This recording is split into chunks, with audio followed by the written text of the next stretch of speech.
por haber tomado de su tiempo para venir a dárselo al que se lo merece todo. Antes de nosotros presentar a Esmerly, no está ahí. Yo quiero brevemente que la persona que esté al lado suyo, usted le dé una sonrisa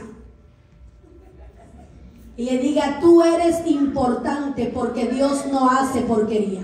Vamos, dígaselo. Bueno, que es importante porque Dios no hace. Diana, tú eres importante porque Dios no hace porquería. Amén. Ahora, sintiendo usted así, de que usted es una gran cosa para Dios, usted vale tanto que vale la sangre de Jesucristo derramada en la cruz. De esa manera preparamos los caminos. Dígalo. El anuncio, acuérdate del bautismo que tenemos en para la... eso te tengo a ti, digamos. Gracias. El sábado vamos a tener un bautismo en la iglesia de la Linden y toda la noche lo vamos a estar recordando acá. Si hay otro anuncio que se vaya agregando, me lo dejan saber, me lo escriben por un texto y en la semana seguiremos anunciando las cosas importantes para que a usted no le coja de sorpresa. A las 4 de la tarde, hace rato que ya tú comiste, hiciste obra misionera y todo lo que quisiste. Hasta la pavita.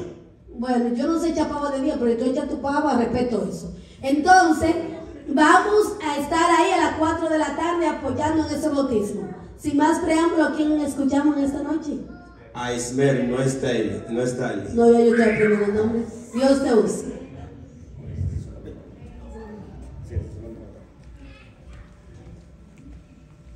Gracias.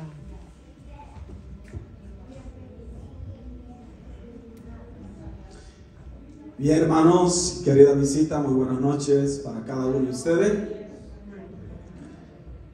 Muy buenas noches. Ahora sí, que el Señor pueda bendecirle. Estamos contentos y agradecidos por la visita que tenemos acá en este lugar, en esta noche. Queremos decirle que son bienvenidos a este lugar, esperando que la paz y la misericordia de nuestro Dios los alcance donde quiera que ustedes estén. Son bienvenidos a esta iglesia. En esta noche vamos a tener un tema sumamente importante. Y es por eso que lo hemos titulado Vagando por el Desierto. Y vamos a comenzar el presente estudio en el libro de Mateo, en el capítulo 3, y vamos a leer los versículos 13 hasta el versículo 17. Mateo, el capítulo 3, empezando en el versículo 13 hasta el versículo 17. Aquí tenemos el bautismo de nuestro Señor Jesucristo. Dice aquí: entonces Jesús vino de Galilea a Juan al Jordán para ser bautizado por él. Mas Juan se le oponía diciendo: yo necesito ser bautizado por ti, y tú vienes a mí. Pero Jesús le respondió: deja ahora, porque así conviene que cumplamos toda justicia. Entonces le dejó. Y Jesús, después que fue bautizado, subió luego del agua. Y he aquí los cielos fueron abiertos. Y vio al Espíritu de Dios que descendía como paloma y venía sobre él. Y hubo una voz de los cielos que decía: este es mi Hijo amado, en quien tengo complacencia. Mi querido hermanos y mi querida visita, aquí tenemos 3 puntos importantes. El primer punto es que Juan el Bautista reconocía la superioridad de Jesús. Juan el Bautista sabía que aunque Jesús había venido o se había manifestado en carne y hueso también poseía una igualdad con Dios. En otras palabras, Jesús era el mismo Dios encarnado. Por esa razón, en el versículo 14 dice que Juan se oponía a él bautizar a Jesús. Él reconocía, Juan el Bautista reconocía de que Jesús era superior a él. El punto número 2 es que Jesús respetó las escrituras. Por eso en el versículo 15 dice, Jesús respondió, deja ahora porque os conviene que cumplamos toda justicia. En otras palabras, nos conviene que las escrituras se cumplan. El bautismo de Jesús ya se encontraba profetizado y anunciado en el Antiguo Testamento. En la profecía del libro de Daniel, en el capítulo 9, específicamente en los versículos 24 al 27, en la profecía de las 70 semanas, se había anunciado que al inicio del ministerio del Santo de los Santos, este tenía que ser ungido. De modo que el segundo punto es que Jesús respetó él mismo las Sagradas Escrituras.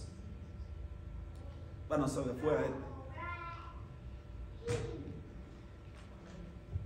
El tercer punto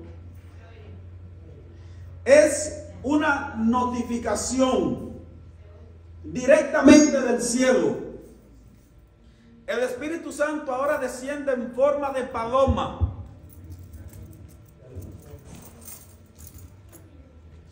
El Espíritu Santo desciende ahora en forma de paloma y Dios el Padre dice, este es mi Hijo amado en quien yo tengo complacencia.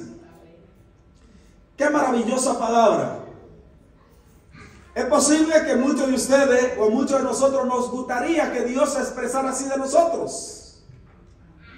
Este es mi Hijo amado en quien yo tengo complacencia. Pregunto, ¿a quiénes de los que están aquí en esta noche no les gustaría que Dios lo vea como vio a Jesús? A todos. Este es mi Hijo amado en quien yo tengo complacencia. Ahora, otro punto importante es que esta confirmación del cielo aparece inmediatamente. Jesús sube de las aguas bautismales. Mi queridos hermanos y mi querida visita, aquí tenemos un punto importante. El bautismo se hace por inmersión. El bautismo no se le hace a un bebé con 3 cositas de agua, una cantarita de agua por encima de la cabeza. El bautismo tiene que ser el cuerpo completamente sumergido. Jesús nos está dando a nosotros una lección de cómo cada uno de nosotros tiene que ser bautizado. Ahora, hermanos y querida visita, lo que yo quiero que ustedes noten en esta noche es que después de Jesús haber sido bautizado, después que Juan el Bautista reconoció la superioridad de Jesús, después que Jesús respetó las escrituras para que se cumplieran, en el capítulo 4 y el versículo 1, Jesús es llevado a un lugar importante. Dice en el versículo 1 de Mateo 4, dice, entonces Jesús fue llevado por el Espíritu al desierto para ser tentado ¿por quién? Por el diablo. Así que noten que el éxodo que tenemos aquí es sumamente interesante. Jesús es bautizado en el Jordán. Después que Jesús es bautizado en el Jordán, ahora es llevado por el Espíritu al desierto. Mi querida visita, hay 2 éxodos que son parecidos 3 éxodos que son parecidos en la Biblia. El pueblo de Israel, cuando fue liberado de la mano de los egipcios, antes de ser introducido al desierto, Cristo lo bautizó, o Dios lo bautizó en el Mar Rojo. Es decir, una vez Dios libra al pueblo de Israel, de acuerdo a Éxodo 2, con manos fuertes, porque el pueblo de Israel suspiraba, clamaba, con las servidumbres que tenían allí en Egipto, no teniendo un poder militar superior a los egipcios, humanamente hablando. Lo único que le quedaba al pueblo de Israel era clamar angustiosamente por su Dios. Y el libro de Éxodo dice que Dios escuchó el clamor del pueblo de Israel y decidió librar al pueblo de Israel. Después que el pueblo de Israel entonces es librado de los egipcios, he pasado por el desierto, de acuerdo a 2 de Corintios, 1 de Corintios 10:2. Cuando el pueblo de Israel fue pasado por el desierto, eso representaba su bautismo. Fueron bautizados en el mar. Y luego el pueblo de Israel fue llevado al desierto. De la misma forma, Jesús fue llevado por el Espíritu al desierto. Ahora, lo que yo quiero que ustedes noten es que Jesús en el desierto fue llevado para ser tentado por el diablo. Mi querida visita, mi querido amigo y hermanos, es posible que usted esté atravesando por un desierto parecido. Está siendo tentado, probado. Sin embargo, recordemos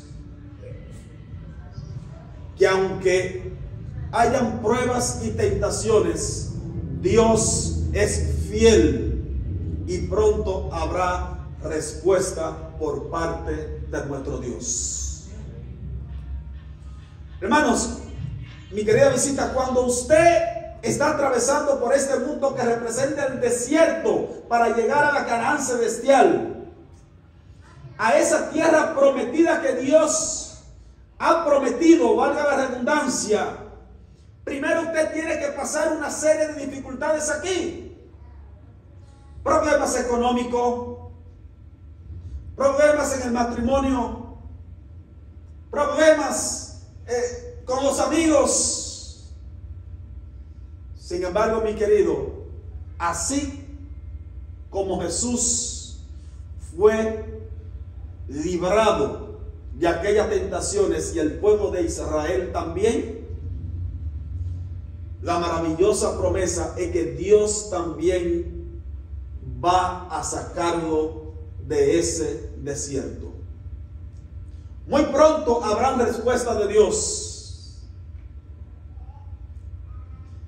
Mi querido hermano y mi querido amigo, hay una anécdota.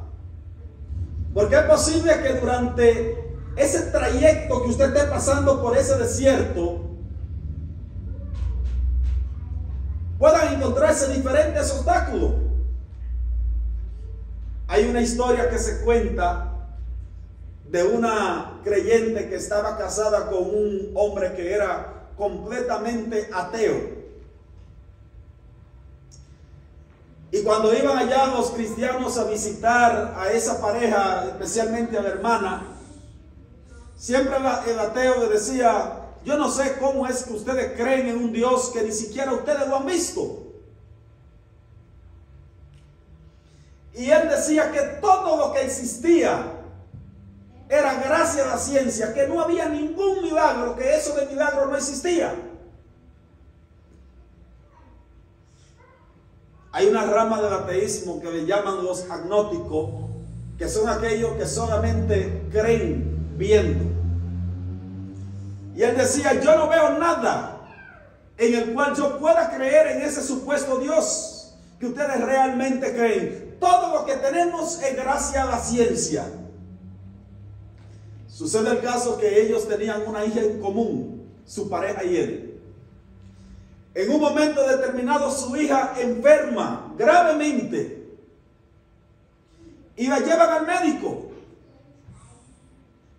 Mi querida visita y mi querido hermano, los médicos trataron hasta lo sumo de recuperarle la salud a la niña y finalmente le dieron el veredicto. No hay nada posible que pueda hacer la ciencia que le pueda recobrar nuevamente su salud a la niña. Absolutamente nada. Ya le hemos hecho todo científicamente hablando. No hay forma. Y se le entregaron en sus manos. Llévensela a su casa para que muera tranquila. Sucede el caso, mi querida visita, que la hermana se puso constantemente en oración, la iglesia en oración. Porque la hermana tenía una fe inquebrantable y dijo, ok, eso es lo que los médicos han dicho, ahora la última palabra la tiene Dios. Y sucede el caso que ayuno y oración completamente. Y a medida que iba pasando el tiempo, la enfermedad de la niña iba desapareciendo constantemente.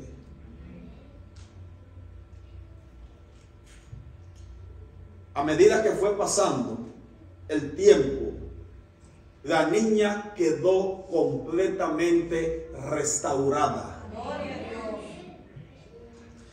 Y en un momento fueron los cristianos nuevamente a visitar a la pareja y encontraron al individuo que decía que la ciencia era lo que lo hacía todo.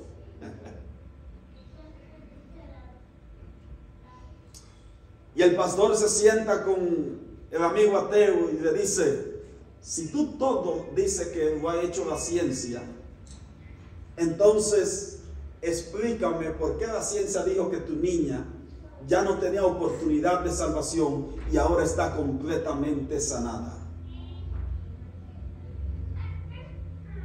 ¿Sabe lo que le respondió? Nada. Hasta ahora se está buscando la respuesta. No hay forma, porque un milagro en la Biblia es algo que no se puede explicar.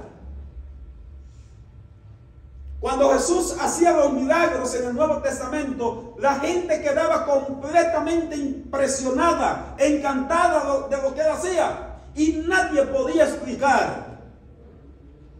En cierto momento dijeron que él echaba demonios en el nombre de los demonios. Mi querido hermano y mi querida visita, no hay un problema en esta vida que Dios no pueda resolver. Por eso la Biblia dice claramente, todo lo podemos en Cristo que nos fortalece. Jesús tiene que ser el ancla de su vida. Por eso en el libro de Hebreos dice claramente, puesto los ojos en Jesús, autor y consumador de nuestra fe. Cristo Jesús es el médico por excelencia, es el abogado por excelencia, es el doctor por excelencia. Cuando le dicen a una persona, tengo una enfermedad que posiblemente no puede ser restaurada, recordemos que en el cielo hay un Dios que escucha por todos aquellos que vayan delante de su presencia. En Juan capítulo 14 dijo Jesús, porque todo lo que os pidáis en mi nombre, eso les será concedido. Yo tengo una pequeña historia, pero me voy a reservar una historia personal. Yo tenía un problema de salud, me lo reservo. No era SIDA y nada de eso, ni cáncer tampoco. No, porque una vez piensa que tenía SIDA. No era nada de eso, no. Yo tenía un problema de salud. Y mi madre, se llama Zaira de la Rosa, me llevó a los médicos, me llevó a Santiago, me hicieron estudio y nada. Inclusive me llevaron hasta delante de una mujer que para mí era bruja. Cuando eso yo no era creyente, era un niño. Todavía no tenía la potestad de decir que no o que sí. Iba. Y por muchos años me mantuve con ese problema. Y por la gracia de Dios testifico que cuando yo descendí a las aguas bautismales, de ahí en adelante jamás he sentido nada en mi cuerpo. Amén. Dios es maravilloso. Dios todavía sigue haciendo obra maravillosa. O si ustedes quieren, pregúntenle a Frank, que nació de nuevo. Dios sigue haciendo milagros. Solamente usted como persona tiene que abrirle su corazón, dejar que Cristo entre. El problema con el ser humano es que muchas veces no entiende por la buena. Y Dios entonces hace un llamado por la mala. Si no viene por amor, te traigo por dolor. Exacto. Yo mismo no entendí por la buena. Entonces Dios permitió esa pequeña aflicción para que yo entendiera que solamente estando del lado de Él podía ser vencedor. El mundo no traía nada. A los 18 años me perdí completamente en el mundo. En la sociedad decían, este ya no tiene oportunidad. Muchacho pobre. A ninguno de los tres nos daban oportunidad. Sin embargo, yo siempre tengo un pensamiento de mi padre. Nosotros somos los que creamos nuestro futuro. Pero yo le agrego una cosita más. Nosotros hacemos nuestro futuro cuando dejamos que Dios haga maravilla en nosotros. Y estimado, yo salí de mi casa y no sabía a estudiar a Santiago y no sabía con qué. Me bauticé dentro de la iglesia adventista. No podía trabajar ni tomar clases los sábados. Y yo recuerdo que una vez puse una materia los martes. La teoría en la mañana y el laboratorio en la tarde. El laboratorio era en el campo. La materia la llamaban frutales. Sucede el caso que el grupo de donde yo estaba era tan grande que se sobrellenó la matrícula. Y aleatoriamente tomaron y dividieron el grupo. Coincidentemente a mí me mandaron el laboratorio. La teoría me la dejaron el martes y el laboratorio me la mandaron para el sábado. Mi querido hermano, si yo hubiese sabido, retiro la materia, porque en esa universidad hay una filosofía que usted no puede retirar el laboratorio y dejar la teoría. Tiene que retirar la teoría y tiene que retirar el laboratorio también, las dos cosas. Pero entonces, mira la filosofía de ellos, te queman el laboratorio o te pasan el laboratorio y te queman la teoría. Sucede en caso. Sucede que la materia me cayó en sábado y yo no me di cuenta. Para mí yo estaba los martes. Y yo fui delante del profesor cuando estaba dando la nota de laboratorio. Y yo pregunté, ¿y yo? Le dice, ¿tú no apareces aquí? Cuando voy y consulto, estoy en el grupo del sábado. Yo no sabía inconscientemente. Y ya había pasado la fecha del retiro. Hablé con el profesor y él me dijo, bueno, con el otro, digo yo, déjame hablar con el otro profesor a ver qué pasa. Si él tiene otro grupo para yo ir a tomar el laboratorio. Y me dijo, no puedo. Yo le digo, bueno, esa materia es un crédito. Si se quemó, yo no tengo ningún problema con eso. La voy a dejar ahí. También ya no tenía opción. Sucede el caso, mi estimado, que yo calculé mi índice. En la gran mayoría era bueno, gracias a Dios. Yo calculé mi índice y dije, esta materia yo la doy en F. F significa quemada por asistencia, por inasistencia. Hermanos, coincidentemente cuando yo voy y me llaman y me dicen, ya publicaron toda la materia, y coincidentemente voy a esa materia, no sé si fue un error, pero yo la pasé en A y muchos la pasaron en 70. Sin asistir. Ahora, eso no me pasó una sola vez. Sucedió que también nosotros hicimos una exposición en un grupo y al profesor no le gustó para nada nuestra exposición.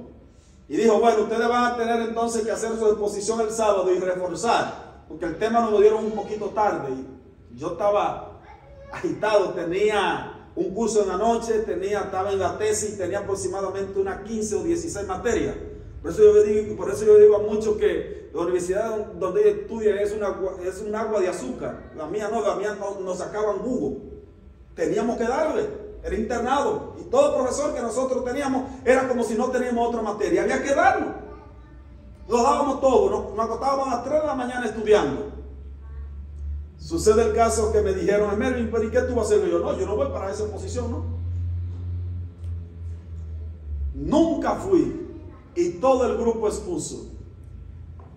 Coincidentemente pensaba también que me había quemado en la materia y la materia la había pasado sin asistir a la exposición. Y ahí en adelante yo me di cuenta que Dios era maravilloso y Dios estaba dirigiendo mi vida. Mi querido hermano y mi querida visita, si usted esta noche está atravesando por un desierto donde tiene pruebas, recuérdese que las promesas de Dios también son para usted. Amén. Jesús dijo, porque Dios hace salir el sol sobre justos e injustos. Dios no hace distinción de personas, mayormente es el ser humano que la hace. Ahora yo pregunto en esta noche, ¿cuántos de los que están aquí creen que Dios es poderoso y fiel en cumplir su promesa? Mi querido hermano y mi querida visita, te voy a leer un último texto que encontramos en el libro de Deuteronomio, en el capítulo 8 y el versículo 2. Yo quiero que ustedes noten por qué Dios nos trae al desierto. Dice en Deuteronomio 8 y el versículo 2: y te acordarás de todo el camino por donde te ha traído Jehová tu Dios estos 40 años en el desierto, para afligirte, para probarte, para saber lo que había en tu corazón, si habías de guardar o no sus mandamientos. ¿Para qué nos lleva Dios al desierto? Para afligirnos, para probar a ver lo que hay en nuestro corazón. En esta noche, mi querida visita, el llamado es directamente para usted. Abra de su corazón a Dios y Dios será fiel en responder todo lo que usted ha pedido por mucho tiempo. Así que en esta noche yo quiero ver las visitas de pie. Yo quiero orar por ustedes. Es posible que ustedes estén pasando por un proceso. No tengan vergüenza que ya ustedes están aquí entre familia. Ya nosotros lo tenemos como si fueran familia. ¿O no es así, hermanos? Amén. Pónganse de pie. Vamos a orar por ustedes de ahí mismo. Esperamos que la paz de Dios y lo que ustedes desean en su corazón muy pronto encuentren respuesta. Dios los está llamando y lo quiere, lo ama con un amor ágape. un amor sin restricciones. Por lo tanto, muchos de ustedes van a tener muy pronto respuesta de todo lo que ustedes le han pedido a Dios. Oremos para que el Eterno se manifieste en su vida. Amante Padre y eterno Dios, gracias te damos porque sabemos que tú eres un Dios bueno, un Dios maravilloso, un Dios que responde nuestras oraciones. Te pedimos, Padre, que así como tú te expresaste de Jesús, diciendo, este es mi Hijo amado y en quien tengo complacencia, de la misma forma, tú te manifiestes con cada uno de nosotros. Ayúdanos, Padre, a vivir conforme a tu palabra. Y ayúdanos, Dios, a retener todo lo que hemos oído. Te rogamos, Padre, de forma muy especial por las visitas que están aquí. Tú las conoces, oh Dios. Conoces sus batallas, conoces sus dificultades, conoces sus pesares, conoces su vida. Por lo tanto, te imploramos que si hay algún problema en su vida o alguna deficiencia en su salud, oh Dios, tú le pases tu mano sanadora y ellos puedan sentir de que en verdad tú le has sanado. Amén. Controla, oh Dios, o dirige su vida y que muy pronto ellos puedan formar parte de tu pueblo. Amén. Todos estos favores te lo pedimos en el nombre de Jesús. Amén. Amén. Dios les bendiga mucho, mis queridos hermanos, mi querida visita. Que el amor de Dios sea con cada uno de ustedes.